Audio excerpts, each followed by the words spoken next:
I'll tell you a funny personal story. This happened to me just last week. I had a really weird dream. Usually I don't remember my dreams, but this one was weird and I remembered it. So I put it in AI. I wrote down the dream in AI just to see what the interpretation was because it was weird. You know what I mean? And it blew my freaking mind. Wow. What it came back with, I was like, wow, really? That's what that meant? I was like, it was shocking. So if you ever have a weird dream and you don't know what the heck it means, be prepared to be shocked if you put it in AI.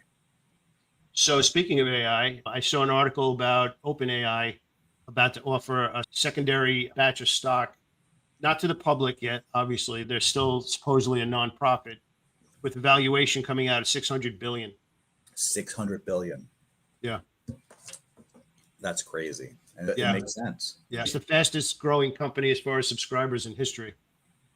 If you think in terms of just how many people are rapidly starting to use it and effectively, and like older people just use it for a search engine. I think younger people are really using it for everything. They're using it to like better their lives. Yeah.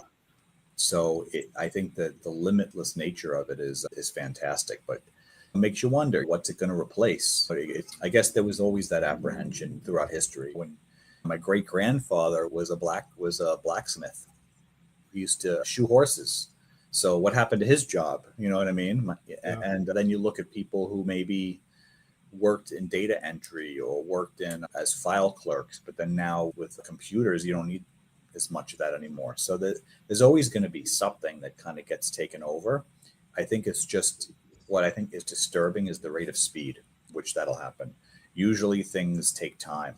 It took 10, 15 years for the horse and buggy to go away to cars, or even longer, I think. The internet even took a while. You had like your regular modem, you had the dial-up networks, and then you had high speed. So there was a little bit of time before you could have a cell phone that had the same power as a computer. But AI is a different ballgame.